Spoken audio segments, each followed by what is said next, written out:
미국의 심리학 교수인 데니얼 골먼 박사는 감정능력 정서 지수라는 것에 대해서 연구를 하고 발표를 했습니다. 그의 발표에 의하면 연구 결과에 따르면 우리 사람의 성공에서 가장 큰 영향을 끼치는 것은 감정 능력이라는 것이죠. 우리가 이제까지는 IQ, 지능 지수가 우리가 높은 사람이 세상에 성공한다 그렇게 생각했는데 연구를 해보니까 사실 그가 사실과 다르다는 거죠. 우리가 이 지능 지수라는 것은 수리 능력, 논술 능력, 기억 능력, 공간 지각 능력, 또 학습 능력 이런 것을 측정을 하죠. 그러니까 공부를 하는 데는 이 지능 지수가 상당히 도움을 주지만 그게 정신적인 건강이라든지 사회적 성공이라든지 장래 가능성이 그 지능 지수를 통해서 설명이 될 수가 없는 것이죠. 도리어 보니까 이 지능 지수가 우리가 학교나 또는 직장, 사회에서 성공하거나 출세를 하는데 20% 정도밖에 영향을 주지 못한다고 그래요. 80%는 감성 능력이래요. 감성 능력. 감성이 풍부한 사람들이 도리어 성공을 하더라는 것이죠. 실제 우리 생활 속에도 보면 우리가 깨달은 것보다는 감동받았을 때 우리가 움직이죠. 행동을 하게 되죠. 또 우리가 어떤 지성보다는 감성에 의해서 움직이는 경우가 더 많죠. 그래서 우리가 이렇게 장사를 잘하는 분들은 감성 자극을 잘하는 분들이 감성. 그러니까 이 사람은 감성에 의해서 움직여지죠. 그래서 감성이 풍성한 사람은 삶도 풍성해요. 우리 경상도 남자들처럼 감성이 좀 박한 사람들은 삶도 이렇게 좀 박하게 되는 경우가 많아요. 그리고 감정적으로 이렇게 긍정적인 감정이 많은 분들은 삶도 굉장히 긍정적이고, 감정이 부정적인 사람들은, 부정적인 감정을 가진 사람들은 삶도 부정적인 경우가 참 많다는 것이죠. 그래서 우리가 이 감성을 좀 더 풍성하고 긍정적인 감성을 가는 것이 참 중요하다고 생각해요. 그런데 참 다행이고 감사한 것은 우리가 지능지수라는 것은 거의 선천적이에요. 후천적 개발이 그렇게 쉽지는 않는 것 같아요. 그런데 감성은 80% 이상이 후천적으로 개발이 가능하다는 거죠. 나는 목석 같은 남자도 하지만은 감성 개발을 하다 보면 나중에는 굉장히 정서적으로 풍성한 시와 음악을 할 수 있는 그런 사람으로 개발될 수 있다는 거예요. 저는 오늘 우리 지내침 내교우들이 여러분들이 감성이 좀 풍성하고 부정적인 감성을 긍정적인 감성으로 좀 바꾸는 그런 도전이 있기를 바랍니다. 특히 주님께서 우리에게 말씀할 때 항상 기뻐하라, 쉬지 말고 기도하라, 범사에 감사하라, 기뻐하라, 감사하라. 감성적인 거죠. 우리 삶이 두려움과 또는 염려 속에 강 매여 있는 인생보다는 감격적이고 감사가 넘치고 또 기쁨이 넘치는 그런 감성을 가져라. 이것이 너희를 향한 하나님의 뜻이니라. 저는 이 부활의 아침에 우리 교우들이 주님의 뜻을 따라 여러분이 염려하고 두려워하는 그런 감정들을 다 떠나보내고 감사와 기쁨, 이런 감격들이 충만한 우리 교우들 되기를 축원합니다. 그러면 우리가 이 감정을 개발하려면 어떻게 해야 될까? 오늘 본문은 감정의 미묘한 변화들을 오늘 본문에서 볼 수가 있습니다. 여러분, 이 본문 여러분 잘 아는 막달라 마리아와 또 야곱의 어머니 마리아, 살로메가 예수님 무덤에 향품 바르러 갔다가 일어나는 사건이죠. 거기에서 감정의 변화를 통해서 왜 그런 감정을 갖게 됐는가, 또 변화의 힘은 무엇이었는가, 우리가 함께 묵상하는 시간 되기를 바랍니다. 예수님이 십자가에 못 박혀 죽으시고 안식일이 되니까 예수님의 시신을 이제 무덤에 안치하게 되죠. 유대인들은 해가 지면 하루가 지나요. 그리고 해가 뜨면 하루가 되죠. 그러니까 이 여인들이 안식일에는 아무것도 못하니까 안식일에 해가 지고 난 뒤에 그 밤이죠. 저녁에 가서 가게에서 향품을 사서 이제 예수님이 시신에 바르기 위해서 향품을 샀고, 그리고 이제 안식일 아침에, 이른 아침에 해 돋기 전에 그 향품을 가지고 예수님 몸에 바르기 위해서 무덤으로 가고 있습니다. 이 여인들은 예수님을 굉장히 사모하는 이들이죠. 그래서 예수님이 비록 돌아가셨지만 부활은 생각도 못했고, 돌아가셨지만 예수님의 시신이라도 다시 한번 보고 또 거기에다 향품이라도 발라야 되겠다는 그런 마음을 가지고 출발을 했습니다. 그런데 그들이 가는 중에 염려가 꽉 차게 되죠. 그 염려는 우리가 무덤에 가면 무덤 앞에 큰 돌이 가로막혀 있을 건데 그 돌을 누가 굴려줄 것인가? 우리나라처럼 이런 매장 문화가 아니고 굴이나 또는 바위를 파서 이제 시신을 안치하니까 큰 돌, 사람 한두 사람이 움직일 수 없는 그 돌로 그것을 막아 놓는 거죠. 걱정입니다. 그런데 문제는 이 여인들은 예수님을 비록 시신이라도 참 사모하고 사랑하는 그런 마음으로 주님께 가고 있었는데, 이 염려가 그들의 마음을 확 사로잡는 순간 예수님을 향한 사모하는 마음, 어떤 기대들이 다 사라져 버렸다는 거예요. 염려가 항상 그런 것 같아요. 염려를 우리가 영어로 worry라 그러는데, 이게 헬라어로 메림나오라는 단어를 씁니다. 메림나오. 이 메림나오라는 단어는 메리조와 누스라는 단어의 합성어예요. 메리조는 나누어진다는 뜻이에요. 누스는 마음이에요. 마음이 찢어진다. 그러니까 여러분, 염려하면 마음이 갈갈기 찢어지니까 아픈 거예요. 그리고 마음이 찢어지면서 그 마음에 있던 좋은 감정들도 함께 사라져버리는 거예요. 지금 이 여인들은 사모하는 마음으로 출발을 했는데, 염려 때문에 그 사모하는 마음은 온데간데 없고 염려가 그들을 꽉 지배하게 된 그 아픔과 두려움 속에만 있는 모습을 우리가 보게 됩니다. 그런데 그럼 왜 이 여인들이 이런 염려를 하게 됐을까? 지금 아직 오지 않는 미래에 닥칠 문제에 대해서 마음이 송두리째 빼앗긴 거죠. 단순히 생각하는 정도가 아니라 그게 막 그냥 올리게 된 거예요. 누가 무덤 문을 옮겨줄 것인가? 그러다 보니까 염려가 그의 마음을 지배하기 시작한 거예요. 헨리 나우에는 이런 이야기를 합니다. 아직 오지 않는 염려란 아직 오지 않는 장소 또는 시간에 무언가를 채운 것이다. 염려라는 것은 아직 오지 않은 시간, 장소에 무언가를 채웠다. 그 무언가가 뭐냐? 혹시라는 거죠. 혹시. 염려라는 것은 미래에, 아직 오지 않는 미래의 일이나 시간에 혹시 비가 오면 어떻게 하지? 혹시 내가 아프면 어떻게 하지? 혹시 배탈이 나면 어떻게 하지? 아직 배탈이 난 것도 아니에요. 비가 온 것도 아니에요. 근데 염려라는 그런 혹시를 넣는 거죠. 그런데 안타까운 것은요, 우리가 미래의 혹시라고 생각하는 것이 사실은 전에도 제가 한번 통계를 말씀드린 것 같은데, 이 혹시라는 미래에 올 거라고 생각하는 것의 92% 정도, 대다수는요 쓸데없는 걱정들, 염려라는 거죠. 우리 염려를 한 100으로 보게 되면 40%는 일어나지 않는 일입니다. 근데 그걸 염려하는 거예요. 그러니까 30%는 이미 끝난 일이에요. 죽었다. 사람 죽었는데 염려한다고 소용없는 거잖아요. 그러니까 돌이킬 수 없는 일. 그리고 10% 정도는 잡동사니, 12%는 불필요한 염려, 할 필요 없는. 그러니까 염려의 한 100% 중에 92%는 정말 쓸데없는 염려로 우리가 혹시 하는 거지. 그의 92%는 쓸데없는 일이야. 그걸 염려하는 거 참 어리석은 일이죠. 여러분, 기인우천이라는 말 여러분 잘 아시죠? 기인우천. 기나라에 한 청년이 있었는데 매일 걱정을 하는 거예요. 하늘이 꺼지면 어떻게 할까? 하늘이 무너지면 어떻게 할까? 땅이 꺼지면 어떻게 할까? 고민하는 거예요. 늘 근심 속에 있는 거예요.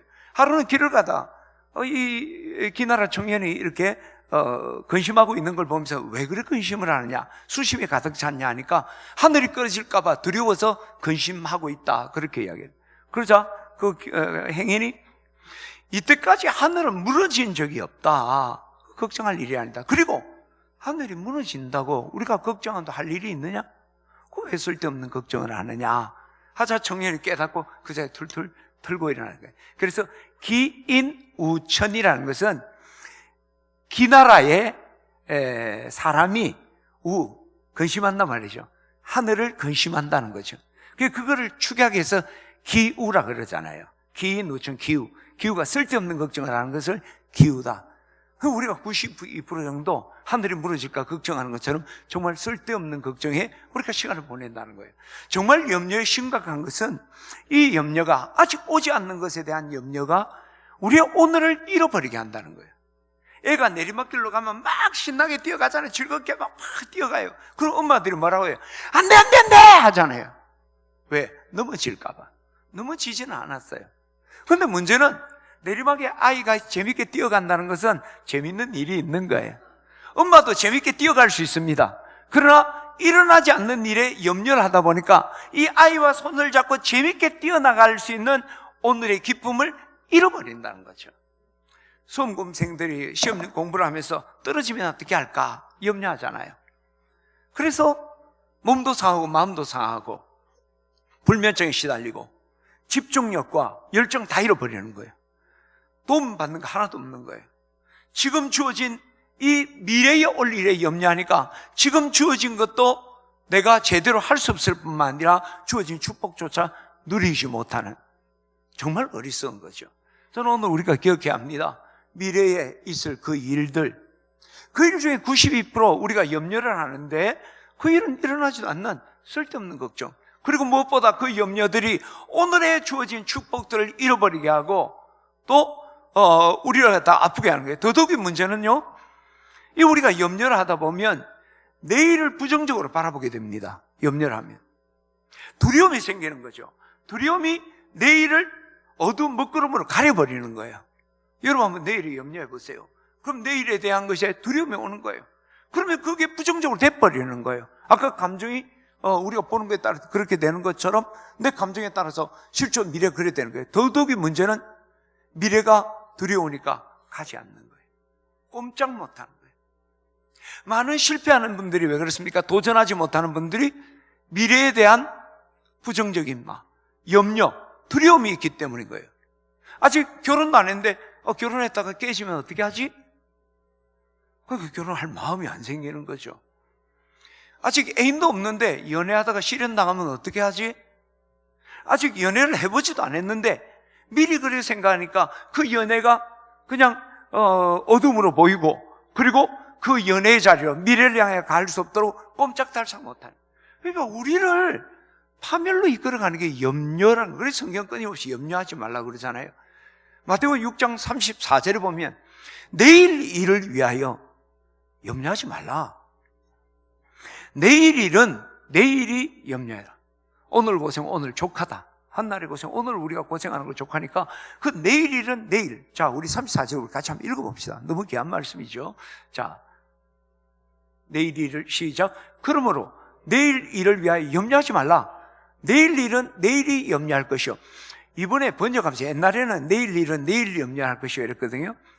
근데 이 새로 번역하면서 내일 일은 내일이, 우리가 내일 한다는 게 아니고 내일이란 시간이 알아서 할 거니까 오늘은 오늘의 시간에서 우리가 살아가는 거죠. 한날 괴로움은 그날의 족하다. 저는 우리 진해 집내교들이 이런 무익하고 오늘을 잃어버리게 하고 미래를 어둡게 하고 두려워서 가지 못하게 하는 염려를 여러분들 다 버리기를 주의 이름으로 축원합니다. 그러면 미래에 대해서 뒷짐지고 그냥 있어야 될까? 그렇진 않아요. 여러분, 위대한 인생을 산 사람들은요, 내일을 바라봤습니다. 그리고 내일을 향해서 뚜벅뚜벅 걸어가고 달려갔던 사람들입니다. 미래지향적인 사람들이었다는 거예요. 비전너리였다는 거예요. 그러면 성경은 내일을 염려하지 말라 무슨 말일까? 여러분, 우리가 성경에 무슨 오해를 하냐면은 내일 일을 염려하지 마라 했지 아무것도 하지 말라고 한 게 아니에요. 내일 일을 염려하지 말라, 그냥 염려하지 말라는 것이 아무것도 하지 말라. 도리어 주님은요, 내일 일을 염려하지 말고 내일을 준비하라 우리에게 말씀하셨잖아요. 눈물을 흘리며 씨를 뿌린 자 기쁨으로 단을 거두리로다. 울며 씨를 뿌리러 나간 자들은 반드시 기쁨으로 그 단을 가지고 돌아오리라. 염려하지 말고 씨 뿌려라. 무엇을 먹을까 입을까 염려하지 말고 농사 지어라. 준비해라. 게으른 자여, 개미에 가서 그 하는 것을 보고 지혜를 얻더라. 개미는 두령도 없고 감독자도 없고 통치자도 없으되 먹을 것을 여름에 준비하고 추수 때에 곡식을 모으느니라. 네. 월급 타면 생활하고 보너스 타면 적금 들어라. 뭐 이런 이야기예요. 지혜롭다는 거죠. 개미는 그냥 있은 게 아니야. 노후를 어떻게 할까? 너 보너스나 뭐 이렇게 잉여 돈이 생길 때마다 노후 준비해라. 그냥 뭐 걱정해. 염려하지 말고 준비하라. 할렐루야. 저는 우리 진해 집내교들이 염려거리가 있을 때 염려하지 마십시오. 아무 소용이 없고 나의 삶만 내 오늘과 내일을 망쳐놓을 뿐이에요. 도리어 염려거리 있으면 준비하기를 축원합니다. 어떤 분이 사역을 이제 내년부터 감당해야 되는데 굉장히 걱정을 하셔요. 내가 정말 그 일을 할 수 있을까? 내가 감당할 수 있을지 모릅니다. 너무 내가 부족해요. 보면 굉장히 겸손해 보이잖아요. 근데 그때는 제가 뭐라고 했냐면은, 아니, 그렇지. 그 앞으로 할 사역들이 너무 크고 힘들겠지. 염려하지 말고 그러면 지금부터 준비하면 될 거 아니냐. 기도로 준비하고 역량을 갖추고 우리는 갖출 생각은 안 하고 염려만 냅다 한다는 거죠. 성경은 그렇게 이야기하지 않습니다. 미래에 대해서 우리 교만하고 자신만만하게 막 해서는 안 되지만 미래를 바라보고 염려거리 있으면 염려할 시간에 준비하라. 할렐루야. 그런 도전이 있기를 축원합니다. 그런데 우리가 준비할 수도 없는, 우리가 절대적으로 할 수 없는 일이 있어요. 그거는 맡기는 거예요. 아무것도 염려하지 말고 오직 모든 일에 기도와 간구로 너희 구할 것을 감사함으로 아뢰라. 그건 기도고 내가 암송하려는 그게 아니고 너희 모든 염려를 주께 맡겨버려라. 그죠? 너희 모든 염려를 주께 맡겨라. 내가 할 수 있는 범위 내에서 최선을 다합니다. 근데 내가 할 수 없는 게 더 많죠. 대다수죠. 그것은 주님께 맡기라.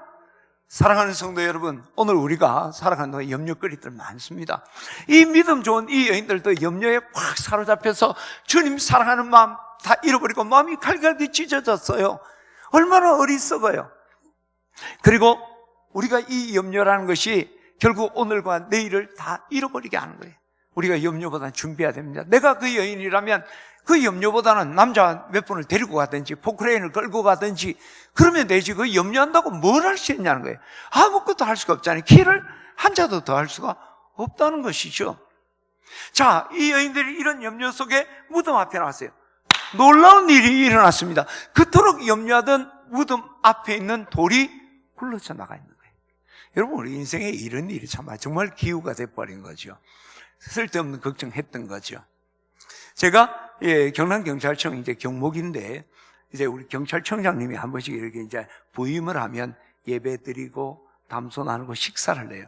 그러니까 이제 몇 년 전에 한번 이제 식사하는 시간이 있는데 그때 제가 이제 양반다리라는 게 아무런 문제가 없는데 그 해에 유독 양반다리가 안 되는 게 아예 안 돼. 무릎 꿇는 거는 되는데 그 해에는 신방 다닐 때마다 무릎 꿇고 신방을 했거든요. 내가 무릎 꿇으니까 다시 무릎 꿇잖아요. 괜찮다, 무릎 꿇지 말라는데 다 무릎 꿇고. 그래서 내가 돌이켜보면 그때 하나님이 나보고 좀 겸손하라고 하는 무릎. 안 그렇다가 또 지금도 멀쩡해요. 뭐 이유가 있었던 것도 아니고 양반다리가 안 되는 거예요. 근데 이제 경찰청에 와서 이제 청장이 새로 부임을 해서 식사를 하는데 우리가 이제 식사하면 한정식 식당 그 도청 앞에 그 유명한 데 있잖아요. 하는데 문제는 1시간에서 1시간 반 동안 밥을 먹으려면 양반다리하고 먹어야 되잖아요. 내가 한 달 반 동안 진짜 고민했어요. 그렇다고 뭐 청장이 나이가 많고 안 많고 그렇다고 해서 발을 쭉 뻗고 앉아있을 수도 없고 그래서 무릎 꿇고 앉을 수는 더 없고 하면 여자들 그 한복 입으면 옆으로 딱 하는 거 있잖아요. 그렇게는 앉아있어요. 그럴 수도 없는 거 아니에요. 최면에. 너무 고통스러운 거예요. 그래서 우리 집사람한테 몇 번 이야기해서 이거 안 갈 수도 없고 이래서 진짜 정말로 빼도 박도 못하는 드디어 그날이 온 거예요. 한 달 반 동안 막 내가 그냥 정말 그렇게 고민해 본 적이 별로 없었던 것 같아요. 그리고 이제 식당을 갔어요. 한정식집. 문을 딱 여는 순간 내가 할렐루야 했어요. 그 자주 가던 데거든요. 입식으로 다 바꿔놓은 거예요. 그렇죠. 우리가 여러분 이게 뭐 영적인 이런 걸 떠나서도 여러분 우리 인생 살다 보면 진짜 걱정했는데 막상 닥쳐보면 아무것도 아닌데 이렇게 많잖아요. 근데 더더욱이 우리 그리스도인들은요 이런 쓸데없는 걱정하면 안 돼요. 왜? 이거는 불필요할 뿐만 아니라 백해무익합니다. 하나님은 우리 택한 백성들, 우리 그리스도인들의 필요를 아십니다. 믿으시면 아멘. 그리고 그 필요를 채우시기 위해서 준비하고 계시는 분이라는 거예요. 할렐루야. 여러분 마태복음 6장에 보면 너희가 어복을 위하여 어찌 염려하느냐. 들의 백합화가 어떻게 자라는지 생각해보라. 수고 길쌈도 하지 않지 않느냐. 그러나 솔로몬이 모든 영광으로도 입은 것이 이 꽃 하나만 못하지 않느냐. 오늘 피었다가 내일 아궁에 던질 덜풀도 하나님이 입히시거든. 하물며 너희일까 보냐. 믿음이 적은 자들아. 그러므로 염려하여 이르기를 무엇을 먹을까? 무엇을 마실까? 무엇을 입을까? 염려하지 마라. 이런 다 이방인들이 구하는 것이다. 하늘아버지는 이 모든 것이 너에게 있어야 할 줄을 아시느니라. 할렐루야. 하나님은 우리의 필요를 다 아신다는 거예요. 세상 사람들은 걱정 좀 되겠지. 그것도 쓸데없는 건데 우리는 쓸데없는 걱정만이 아니라 하나님 우리를 위해서 아시고 있다는 거예요. 뿐만 아니라 우리를 위해 준비하시잖아요. 하나님께서 아브라함에게 이삭 바치라고 그래요. 그 아브라함이 100세 얻은 아들이지만은 아브라함이 이삭을 바치러 모리아산에 올라갔을 때에 하나님께서 이삭 대신 숲풀 가운데 숫장이, 뿌리가 그 나무에 걸려있는 숫장을 준비하셨잖아요. 그 아브라함이 그 숫장을 가지고 이삭 대신 번제를 드리면서 거기서 자기가 감탄사를 고백하듯이 그곳의 이름을 여호와 이레라, 하나님이 준비하셨다. 할렐루야. 이게 아브라함에 대한 이야기만입니까? 오늘도 하나님께서 지난 시간 돌이켜보면 걸음걸음마다 이 징검다리 건너면 다음에는 돌이 없는데 이 강을 어떻게 건널까? 이 내를 어떻게 건널까 할 때 하나님이 한 걸음 다음에 또 뭔가를 징검다리 주시고 걸어갔잖아요. 여러분 요즘 마스크 사기 너무 힘들었잖아요. 지금은 이제 좀 여유가 생겼습니다만 여러분 마스크 없어서 못 쓴 적이 있습니까? 마스크 사기가 무지하게 힘들었어요. 근데 마스크 없어서 못 썼다는 사람은 또 잘 못 들어봤던 것 같아요. 우리는요, 오늘 우리 일용할 양식을 만나를 공급하신 것처럼 사실은 하나님, 여러분 경제적으로 많이 궁핍하잖아요. 어렵잖아요. 그러나 오늘 애들 학교 등록금 줬어요. 그리고 오늘 우리가 먹을 건 또 먹었고 나가고 있단 말이에요. 하나님 그 은혜를 우리가 돌이켜보시기를 축원합니다. 할렐루야. 이렇게 공급하시는 하나님을 거기서 본 거죠. 저는 여러분들 힘들고 어려울 때 내일을 향해서 염려하지 말고 이래의 하나님, 우리의 필요를 다 아실 뿐만 아니라 준비하시는 하나님을 믿고 그분에게 나의 모든 삶을 맡기게 되기를 주의 이름으로 축원합니다. 자, 이렇게 해서 이제 무덤물이 돌이 굴러져 나가니까 이제 무덤 안에 이제 세 여인이 들어가 보고 깜짝 놀랐어요. 예수님이 시신이 없는 거예요. 그리고 그 예수님의 시신이 있던 자리 우편에 한 흰옷 입은 청년이 뚝 앉아있는 거예요.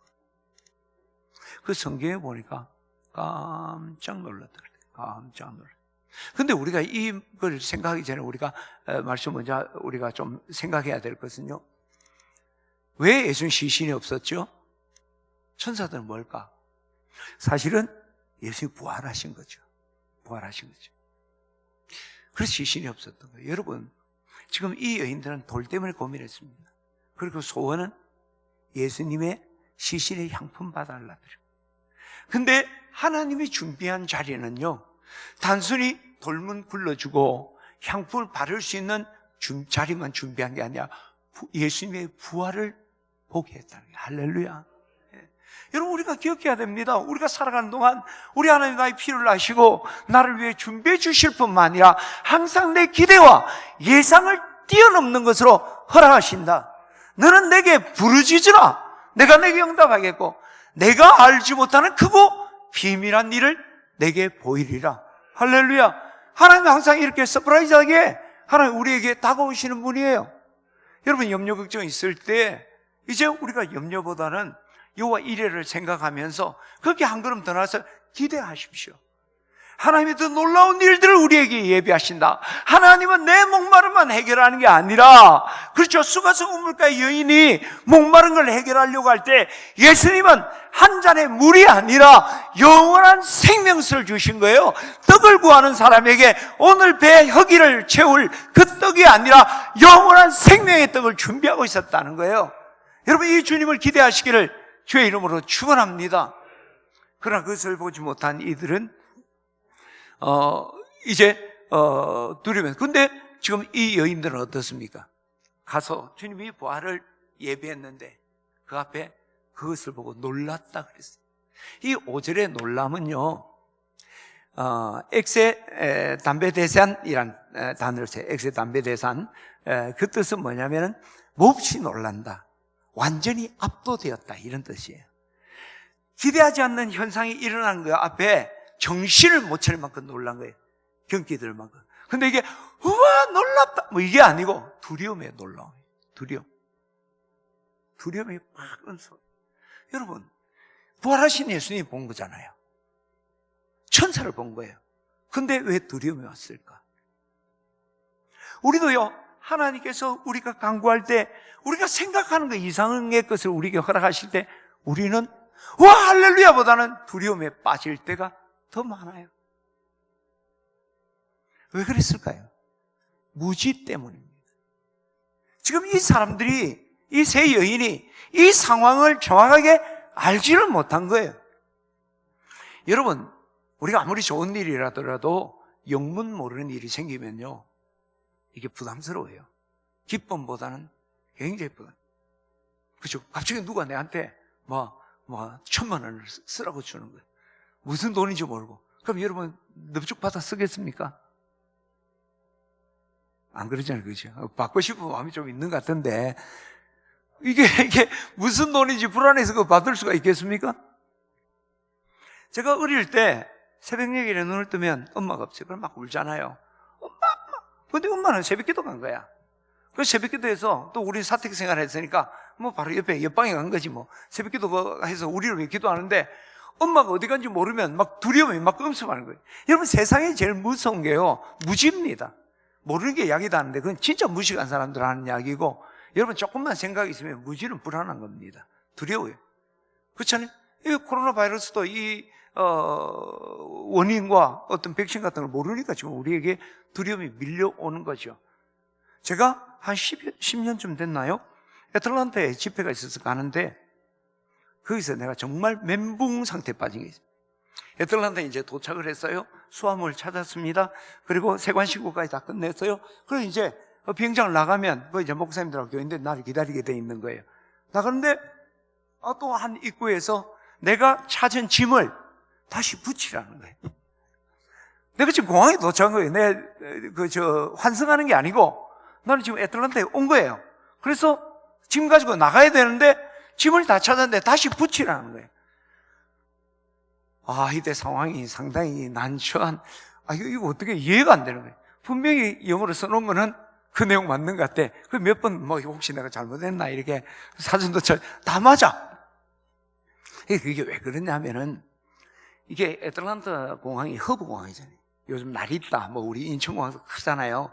그러니까 너무 크니까 짐을 끌고 갈 수 없으니까 여기서 짐을, 그리고 지하철이 좁으니까 짐을 여기서 붙이면 입구에서 다시 찾는 거예요.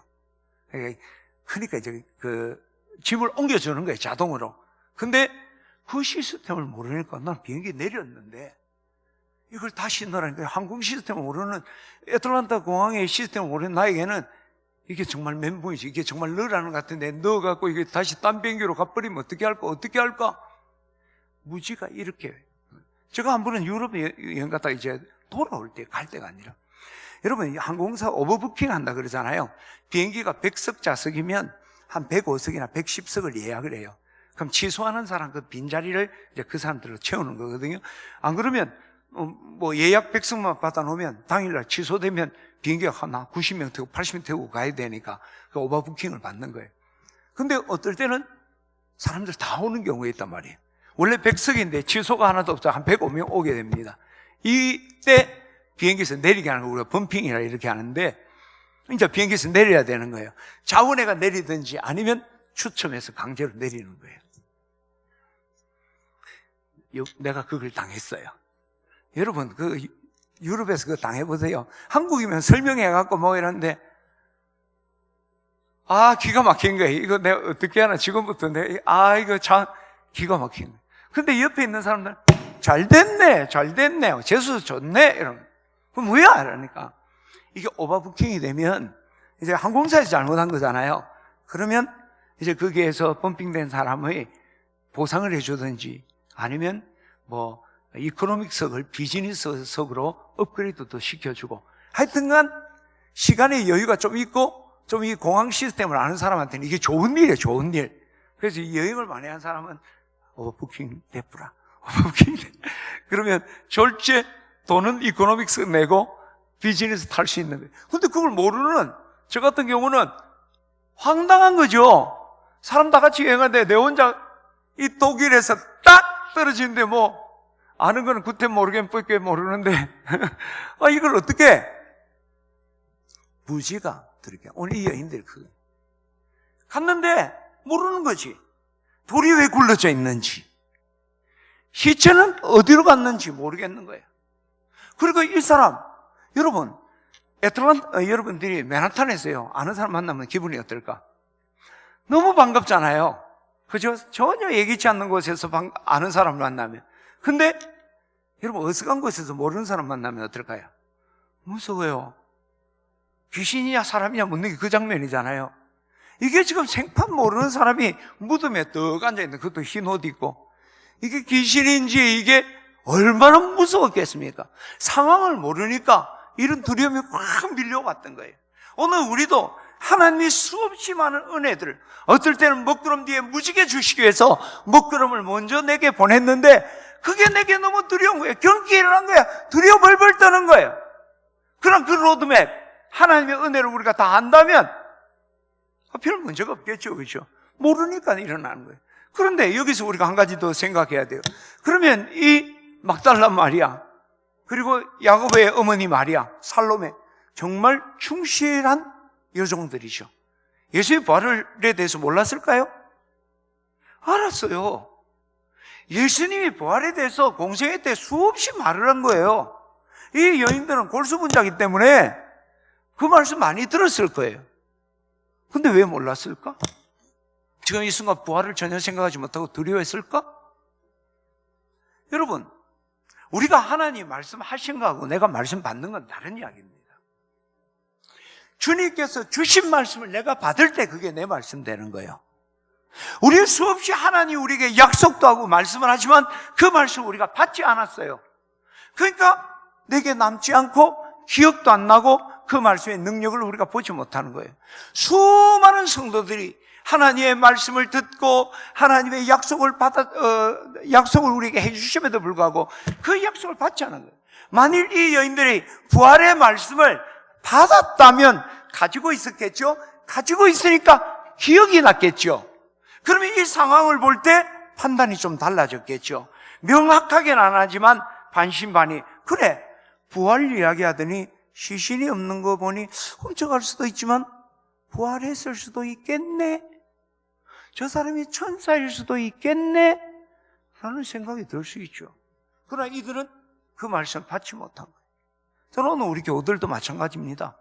여러분 하나님 말씀할 때, 그렇죠, 제가 설교를 여러 번 하고 여러분 성경을 많이 읽어요. 그러나 받지 않으면 여러분하고 상관없습니다. 이분들도 부활에 대해서 수없이 들었다는 거예요.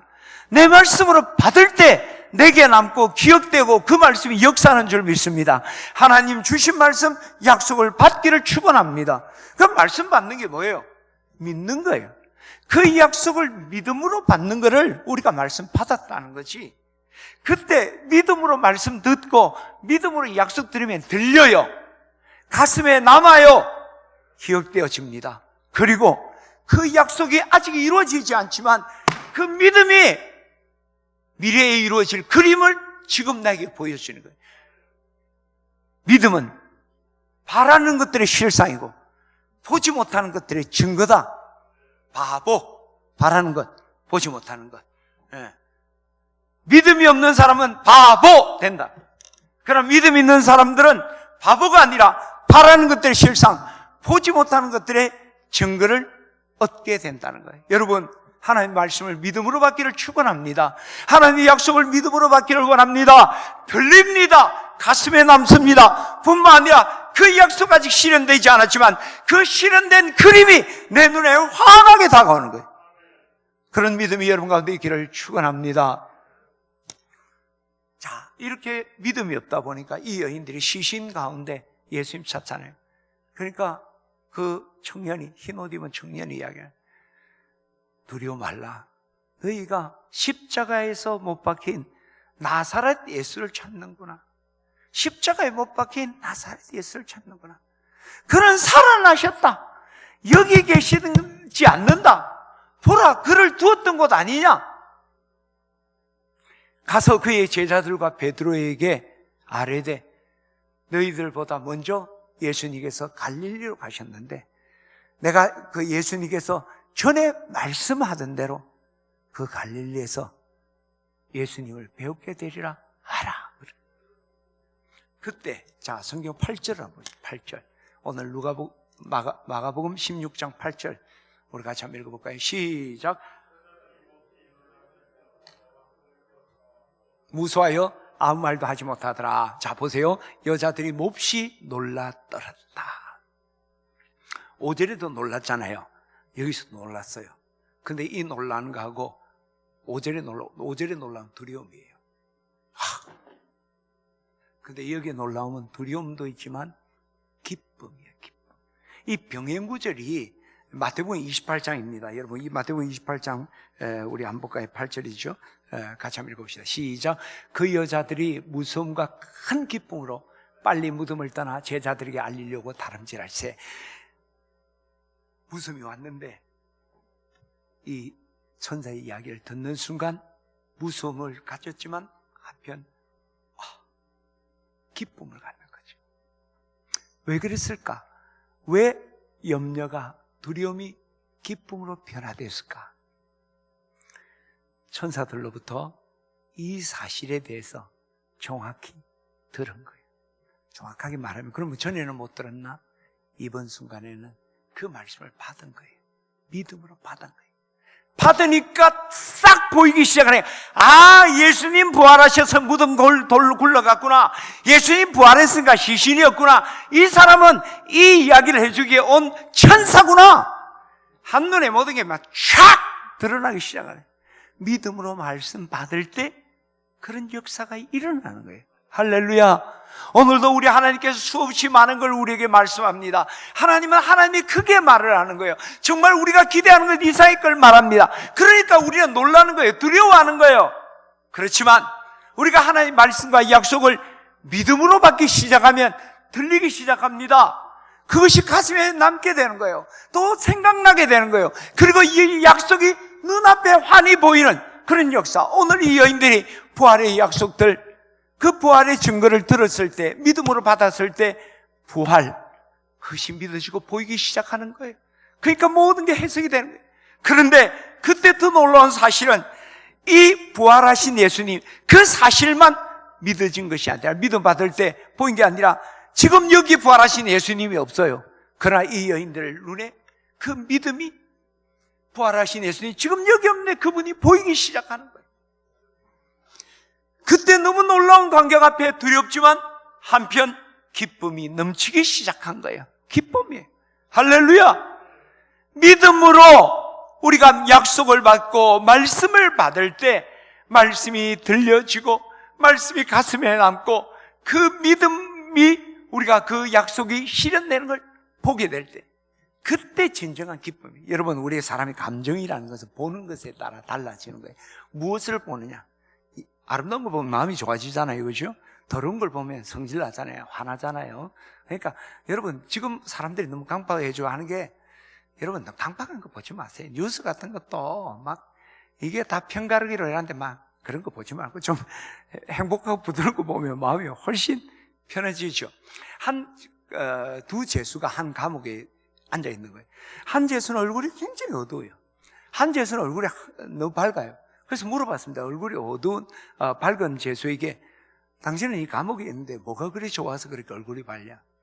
내가 저 창문에 새 창살로 가로막혀 있는데 그 창살 사이에, 그 빈 공간 사이에 보이는 하늘, 거기 그 창곡을 나는 새를 보니까 나도 언젠가는 이곳을 나가서 저 창공을 나는 새처럼 자유롭게 내가 활보할 걸 생각하니까 괜히 기분이 좋아진다는 거죠. 그 옆에 있는 재수에게 물었습니다. 옆에 있는 사람은 그래서 기분이 좋다는데 당신은 왜 그래? 얼굴이 수심이 가득합니까? 나는 저 창문에 그 창살을 보니까 내가 지금 여기에 갇혀 있다는 걸 생각해 한심하기도 하고 기가 막혀. 이 감옥 속에서 내가 뭘 할까 생각하니까 너무 기분이 좋지 않다는 거죠. 무엇을 봤습니까? 나는 새를 본 사람에게는 기쁨이 있었고, 새 창살 본 사람은 자기 마음이 그 감옥에 가두게 되는 거예요.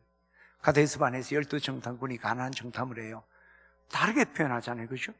10정탐꾼은 갔다 와서 절망적인 이야기하고 두려움에 빠져요. 그러나 여호수아 갈렙은 아주 신이 났어요. 자신감이 있습니다. 용기가 있습니다. 왜 그랬을까요? 10정탐꾼은 거기에서 거인을 본 거예요. 거인 안 하고선. 그러나 여호수아 갈렙은 그들을 몰아낼 하나님을 본 거예요. 본 게 다른 거예요. 본 게. 할렐루야. 여러분 밭에 간 주인 보아 아시잖아요. 자, 이것도 한번 우리 읽어봐 봅시다. 마태복음 13장 44절 우리 같이 한번 읽어보면서 한번 봅시다. 시작. 천국은 마치 밭에 간 주인 보아 같으니 사람이 이를 발견한 후 숨겨두고 기뻐하며 돌아가서 자기 소유를 다 팔아 밭을 샀느니라. 이런 집 팔고 다 팔았어요. 기분이 좋을까 안 좋을까? 아, 찜찜해. 근데 이 사람은 밭에 노가다 뛰고 돌아오면서도 기뻤고 밭을 팔면서 집을 팔면서도 기뻤어요. 왜 그랬어요? 밭에 감추인 보화를 보았기 때문이에요.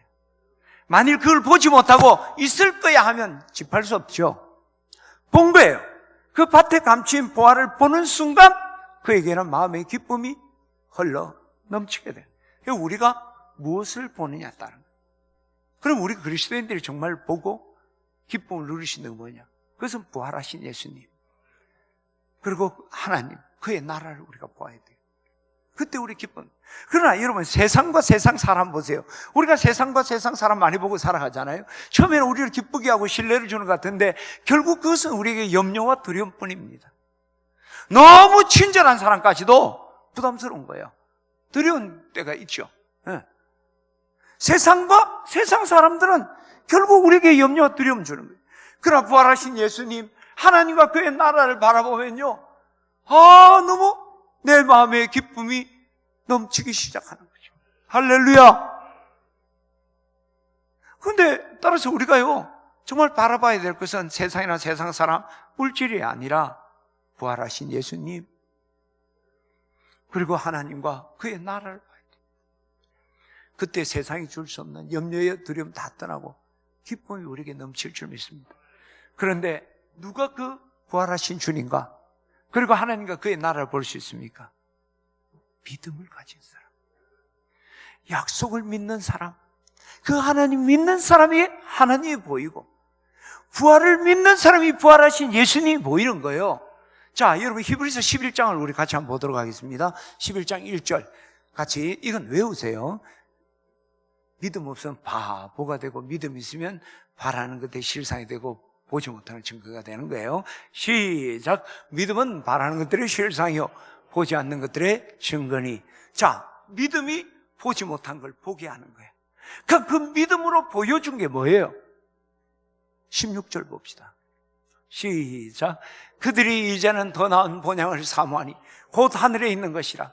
이러므로 하나님이 그들의 하나님이라 일컬음을 받으심을 부끄러워하지 아니하시고 그들을 위하여 한 성을 예비하셨느니라. 여러분 육안으로는 하나님의 나라가 보이지 않습니다.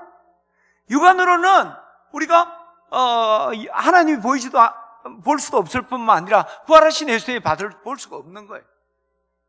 믿음의 눈을 뜨니까 저 천성이 보이고 하나님이 보이시고 부활하신 예수님이 보이기 시작하는 거예요. 이 여인들의 무덤에 예수님 없었어요. 시신이 없은 것뿐만 아니라 예수님도 안 계셨어요.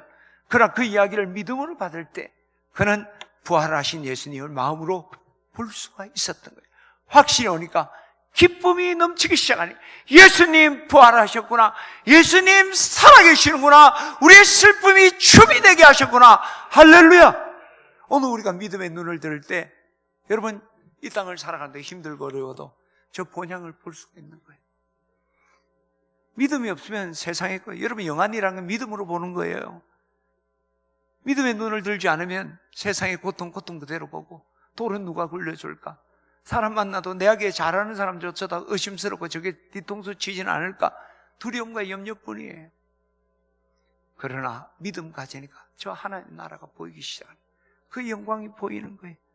믿음의 눈 뜨니까 아브라함의 하나님, 이삭의 하나님, 야곱의 하나님, 죽은 자의 하나님이 아니라 살아계신 하나님, 우리가 보게 되는 게 지금 내 곁에 있는 예수님, 죽은 예수님이 아니라 살아서 지금도 나와 동행하시는 그 예수님이 보이니까 어떤 사망의 음침한 골짜기를 행할지라도 해를 두려워하지 않으면 주께서 나와 함께 하심이라.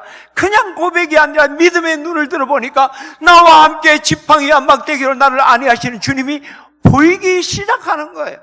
뿐만 아니라 부활의 약속을 믿으니까 아브라함의 하나님, 이삭의 하나님, 야곱의 하나님 할 때 현재형을 써요. 아브라함, 이삭 죽었잖아요. 뭐예요? 그들은 지금 죽은 게 아니라 천국에 있다는 거예요. 아브라함의 하나님, 이삭의 하나님, 야곱의 하나님, 그 하나님이 나의 하나님이 되어서 부활의 첫 열매가 되신 예수님, 나는 그 두 번째, 세 번째 열매 되어서 나도 저 천성에 들어간다는 것이 우리에게 확신으로 다가와. 그걸 믿을 때 그 부활의 열매에 참여하는 내 모습이 보이기 시작하는 거예요. 그때 기쁨이 넘치는 겁니다. 할렐루야. 요즘 많이 힘들고 어려울 때입니다. 이때 우리가 부활의 예수님, 또 무엇보다 여러분 주님의 약속과 말씀을 믿음으로 받으면요, 이 또한 지나가리라. These too shall pass away. 이게요, 지금 우리가 노래로 만든 그지 사실은 페르시아 때부터 있던 문구, 유명한 문구죠. 이 또한 지나리라. 너의 교만도 이 또한 지나리라.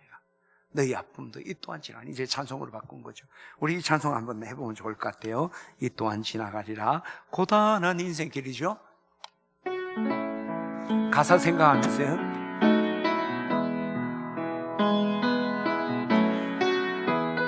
넌 인생길 힘겨운 오늘도 예수 내 마음 아시네.